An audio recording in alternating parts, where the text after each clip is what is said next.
leaders, guests. It's an honour to be here celebrating Thurrock's Black History Month this evening.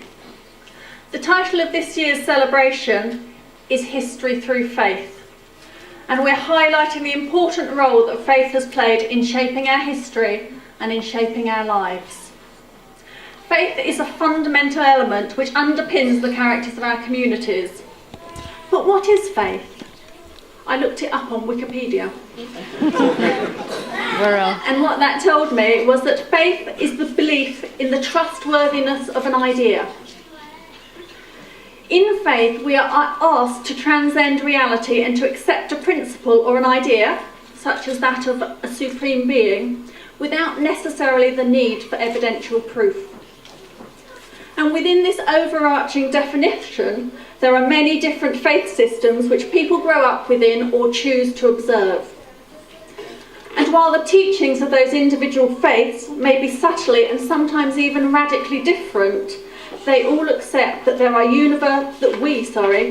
are universal citizens, and that as brothers and sisters we must all relate to, share with and consider each other. Our faith, whether we are Buddhist, Christian, Hindu, Jew, Muslim or Sikh, to name but a few of the many faiths in this world, involves a shared belief in a single humanity. Through faith, it promotes a deeper understanding of values like compassion, forgiveness, honesty, justice and responsibility. These values contribute to our development as a community that respects different and is tolerant of different people and different practices. This helps us in embracing an attitude of respect towards others as opposed to suspicion or hostility against anybody who does not fit in with our personal model or beliefs. For myself, my faith is based in people and the human race. And whatever the teachings of the faith we choose to follow, ultimately, as humans, we make personal choice to believe that everyone is essentially good. And when called upon, I believe that most people will try to do the right thing, even when it is incredibly difficult for them to do so. I also accept that not everyone gets it right every single time. But if we learn and grow from our mistakes, then there is a positive outcome, and as individuals, we can strengthen our character and we can grow. Now, I'm going to share a personal story. It's a very small personal story, and I'm embarrassed to do so after the introduction I've just received, because it does show an error of judgment on my part. But not long after I moved to Grays, I was on a train returning from London one afternoon. And an older white man sat opposite me and shared his views about our multicultural society. They were not positive views and they were not welcome. But the train was quite empty and I didn't want to create a scene or involve myself in what could be a difficult situation, so I just received his comments without responding. A little while later, a couple of African heritage came and sat next to us on the train, and the man continued his dialogue. After a while, the couple got up and they moved to different seats on the train, knowing this man to be a racist, but believing that I was one too, and I was incredibly ashamed and embarrassed that I had allowed that situation to happen.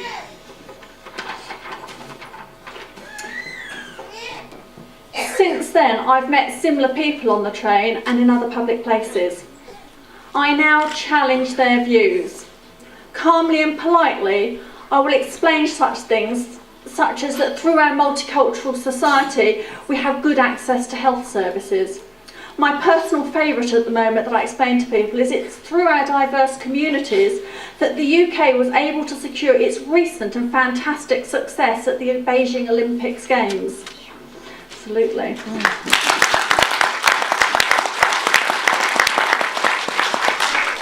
I don't enter into an argument. I don't enter into a debate. I have never been challenged since I now raise this, and generally the conversation is closed down and finished. Now, this wasn't an earth-shattering experience, but it did enforce my recognition that I couldn't just be a bystander when things are said that I don't agree with. It was not right of me to allow an individual to espouse bigoted and racist views without them being challenged. Across history, the human race has allowed many atrocities to happen.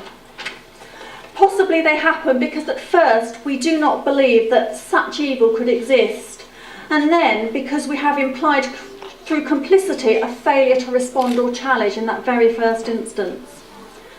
And as individuals, if we can stand up for our beliefs and do the right thing rather than the easy thing, then we can deepen our character and resolve. And then as individuals, we will be better able to come together and unite as whole communities to ensure that through our collective voice, we can make ourselves heard and we can really make a difference. I believe in people, and I have an absolute faith that most people can and will do the right thing. And I urge everyone here today to be resolved to do so and to make Thurrock and the UK a better place for everyone.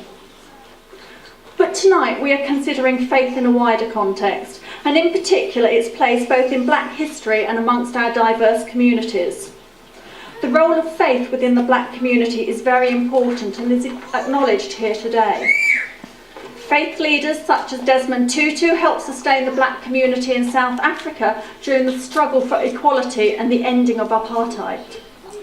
The Reverend Martin Luther King was the voice of his generation, and his Christian faith was a source of strength in his fight for equality during the civil rights movement in the 60s. But we also recognise that the importance of faith is not limited to one community or one religion. Other faith leaders have inspired challenge that has reverberated around the world. For example, Gandhi. He was born a Hindu and practiced Hinduism. Mahatma Gandhi, as you know, became known as the father of India and was the beacon of light and hope for a nation in the last decades of British colonial rule. Gandhi promised justice and harmony between people of all faiths, and he did this in a non-violent way. His Holiness, the 14th Dalai Lama, Tenzin Gyatso, a Buddhist, has shown the importance of faith to the Tibetan people. His Holiness has provided strong spiritual leadership to a people in a time of great uncertainty and conflict. In all these examples, it has been simply shared beliefs and a deep spiritual faith that has sustained communities through huge struggles and provided a road to change. Here in Thurrock we have a strong faith sector, and we are extremely proud of the contribution it makes both to our economic and spiritual life. I believe that through the power of our faiths, whatever they may be, we can continue to shape this community, create a shared vision and commitment to Thurrock as a place many of us are proud to call home.